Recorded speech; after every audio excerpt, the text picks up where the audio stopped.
नमस्कार, सार न्यूज बिहार में आप सभी श्रोताओं का स्वागत है। विपक्ष के सुझाव से नीतीश कुमार हुए सहमत, कहा दिल्ली से लौटकर पीएम नरेंद्र मोदी को लिखेंगे पत्र। जातीय जनगणना को लेकर चल रहे सियासी उथल पुथल के बीच बिहार के नेता प्रतिपक्ष तेजस्वी यादव ने विपक्ष के अन्य नेताओं के साथ मुख्यमंत्री नीतीश कुमार से मुलाकात की। मुख्यमंत्री से मिलकर उन्होंने जातीय जनगणना कराने को लेकर चर्चा की। उन्होंने कहा मुख्यमंत्री इस आशय में खुद प्रधानमंत्री नरेंद्र मोदी से समय लेकर मुलाकात करे या कर्नाटक की तरह राजकोष में जनगणना कराए। इस पर मुख्यमंत्री ने सहमति जताते हुए कहा कि वे फिलहाल पार्टी की बैठक के लिए दिल्ली जा रहे हैं, लेकिन वहां से लौटने के बाद वे प्रधानमंत्री को पत्र लिखेंगे और उनसे मिलने का प्रयास करेंगे। क्यों नहीं हो रहा बिहार में बाढ़ का समाधान?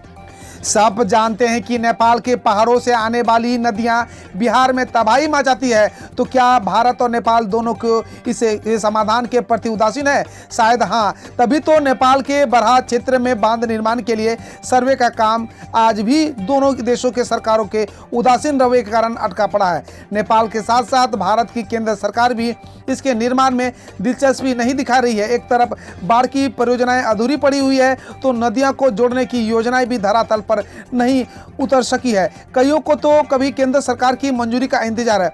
आज़ादी के बाद से ही हर साल बिहार बाढ़ की विभीषिका से जूझता रहा है। इस बार भी एनडीआरएफ की 7 और एसडीआरएफ की 9 टीमें 11 लाख लोगों को सुरक्षित स्थान पर पहुंचा चुकी है। करीब 15 लाख की आबादी बाढ़ से प्रभावित होती है।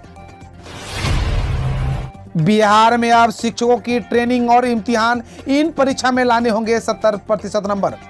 बिहार के प्राथमिक मध्य विद्यालय के बाद अब हाई स्कूल और +2 स्कूल के शिक्षकों को भी ऑनलाइन ट्रेनिंग कराई जा रही है। मुजफ्फरपुर के 3000 से अधिक हाई स्कूल +2 के शिक्षकों को यह ट्रेनिंग करनी है।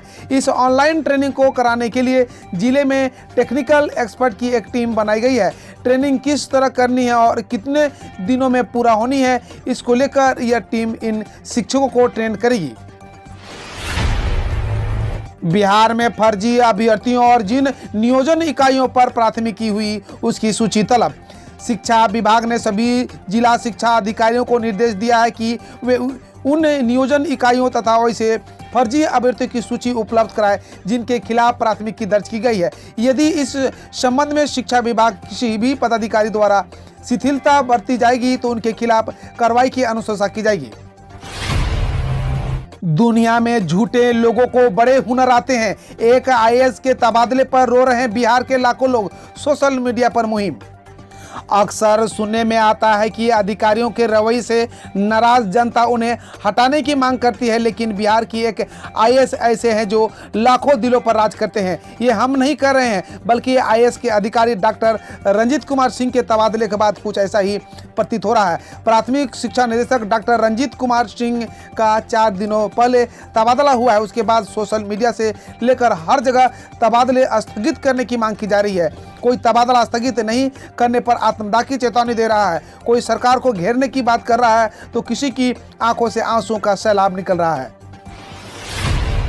केंद्रीय मंत्री बिहार के किसानों को सलाह, ज्यादा कमाई करना चाहते हैं तो जैविक खेती पर ध्यान दें।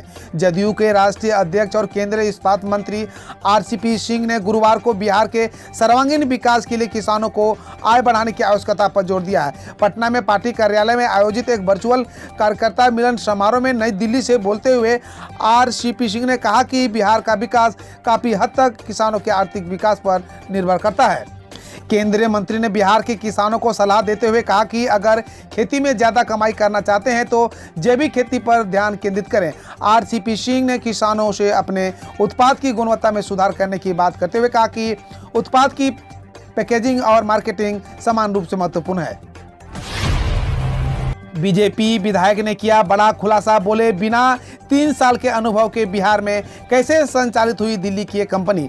मुंगेर से बीजेपी विधायक प्रणव कुमार ने बिहार विधानसभा के मानसून सत्र के दौरान एक बड़ा खुलासा करते हुए सुरक्षा व्यवस्था पर सवाल किया है। उन्होंने सरकारी गोदाम से डीलर्स तक खाद पहुंचाने के लिए बिहार भर में लगाए गए वाहनों की व्यवस्था और उसकी कंपनी के बारे में शून्यकाल में सभी को अवगत कराया। बीजेपी विधायक ने कहा कि मानक के अनुसार कंपनी को काम दिया जाना चाहिए, लेकिन 2019 में जो कंपनी रजिस्टर हुई उसे बिहार भर में कार्य करने की अनुमति 2020 जनवरी में कैसे दे दी गई। CAG के रिपोर्ट में बड़ा खुलासा। बिहार में 2014-19 में मनरेगा के तहत मात्र 3% मजदूरों को मिली नौकरी। नियंत्रक महालेख परीक्षक ने अपनी रिपोर्ट में बताया कि बिहार में 2014 से 2019 के बीच महात्मा गांधी राष्ट्रीय ग्रामीण रोजगार गारंटी योजना यानी मनरेगा के तहत मजदूरों को सिर्फ 3% रोजगार दिया गया। रिपोर्ट के अनुसार बिहार में 26 से 36% ऐसे लोग हैं जिन्होंने मनरेगा के तहत 100 दिनों की गारंटी वाले रोजगार के लिए आवेदन किया था, लेकिन केवल 3% को ही काम मिला है। 15 दिनों के अंदर बिहार के इस जिले का हर गांव बन जाएगा डिजिटल। इस तरह चल रहा है काम, रोजगार भी मिलेगा। जिले का हर गांव 15 अगस्त तक डिजिटल हो जाएगा। ई ग्राम स्वराज योजना के तहत यहाँ के 1317 गांव में हाई इंटरनेट सुविधा मिल जाएगी।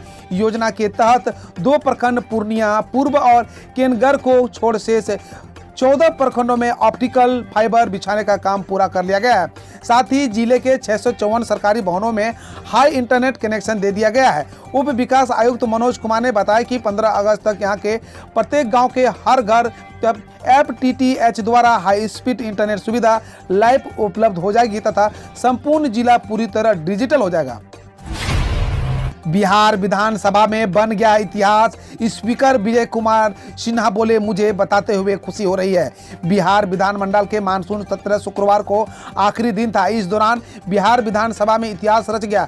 सदन में पूछे जाने वाले सभी सवालों के जवाब आए। ऐसी पहली बार हुआ कि सदस्यों के सारे सवालों का जवाब ऑनलाइन दे दिया गया। यह जानकारी स्पीकर विजय कुमार सिन्हा ने सदन को शुक्रवार को दी। विधानसभा की पहली पाली की कार्रवाई शुरू होते ही स्पीकर ने सदस्यों को बताया कि विधानसभा के लिए आज ऐतिहासिक दिन है।